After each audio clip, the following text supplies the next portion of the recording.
Hello everyone, this is Tish, and today I want to talk to you about your year-end review.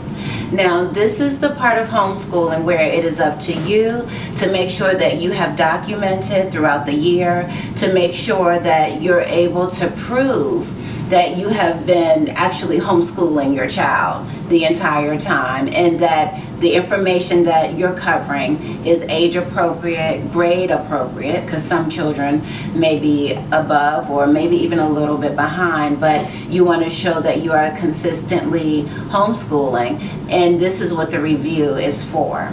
So when you meet with either the state, or if you've chosen to be under an umbrella, I've done both. So when my children were younger, more like elementary, maybe entering into middle school, I did the state coverage where they actually did my reviews.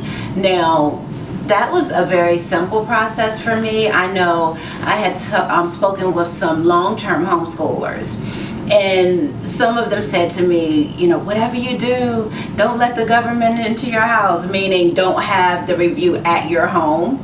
And for me, I had younger kids, and it was so much more flexible if they could come to me, and I did not mind. I wasn't trying to hide anything and wasn't scared about what they would say or what they would think, because I knew what I had done for my children, and I knew that I had given them the best for that year. So I would have the reviewer come over, and needless to say, the reviews went quite well. I would have every subject lined out. I would have their textbooks to match the subjects, or whatever resources that we may have used along the way. Some of you may use library resources, so I would make sure that the librarian would print out a list of books that we used for that year. So that was very helpful. And then also, I remember having a time where any arts and crafts that we did, I wouldn't pull out everything, but I would just pull out a few little items here and there. If we took field trips, I would always be sure to gather some brochures, just so that I would be able to put it in their portfolio.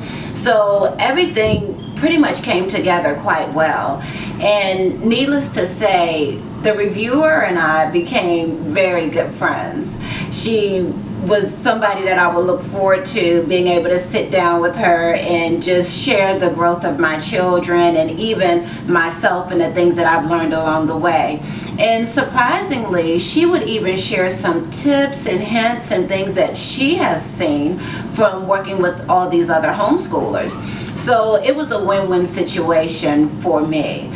My experience was very, very positive. Now, one thing to keep in mind, again, you want to have all the subjects organized. You want to have at least 2 to 3 pages, I would say, per month. That's how I kind of kept their notebook of sample work, what I call their samples. So I would just pull out something they did from that month and put it aside into the portfolio notebook.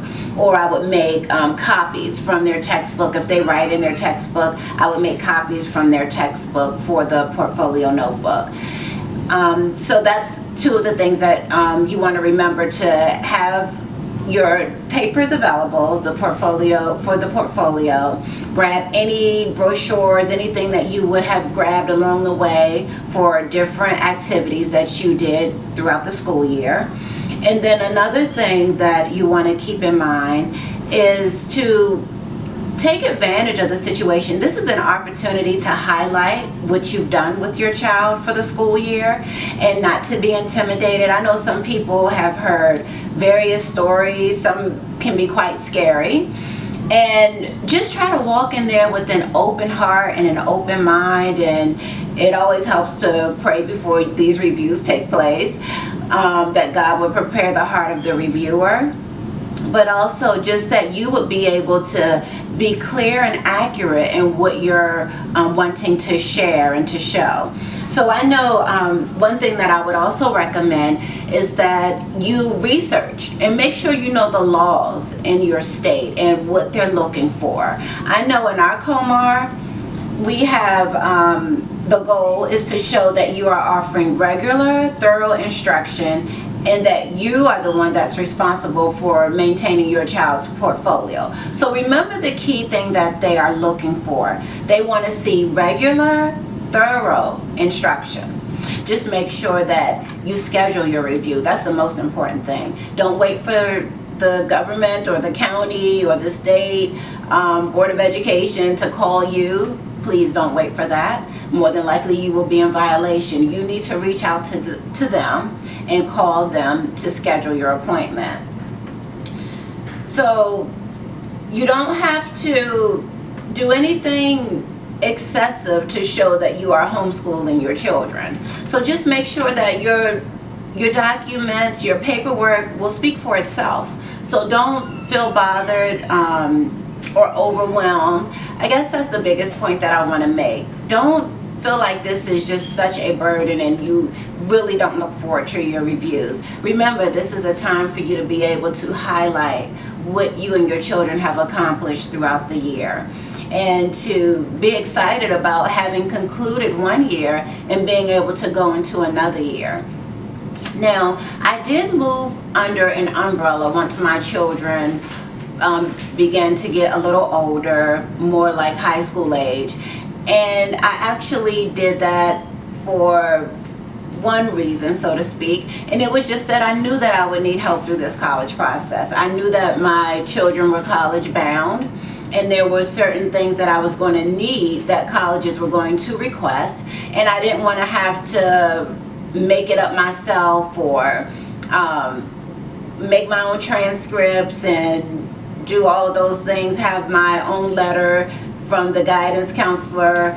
I went under an umbrella, somebody who would then look at my work, and I no longer had to report to the state or the county, but I actually would report to the umbrella that I'm under, and that worked out extremely well. I've graduated 2 daughters, so I've said in the past, and I've had my transcripts completed. When they've needed recommendation letters, the head of the umbrella would do the recommendation letter.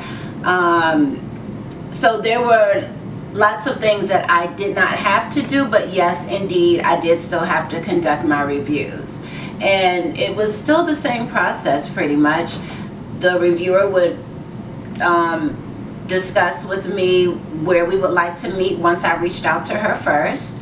And then from there we would meet up, and I would have all of my children's subjects, samples of their work. Sometimes I would bring their entire textbooks or a math book and just allow the reviewer to flip through them. You don't have to do that. You can bring samples of their work to show that it is complete and thorough, and that you're offering the correct instruction, that it's regular, and that it's thorough. So that's the one thing that I wanted to leave you with, that when you do your review, try not to stress about it. It's a normal process of homeschooling. Almost look at it as if your child were in school, and you know how you have the parent-teacher conference. Well, I know with the parent-teacher conference, it's usually the parent hearing from the teacher how their child is doing.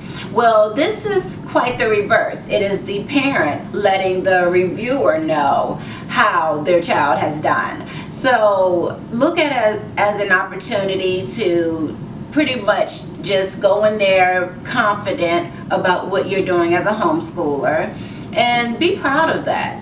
Hold your head up high and get through it, and walk out there ready to face another year.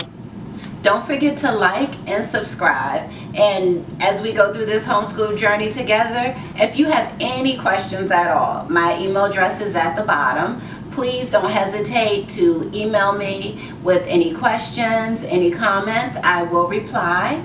And again, don't forget to subscribe, don't forget to like, and take care.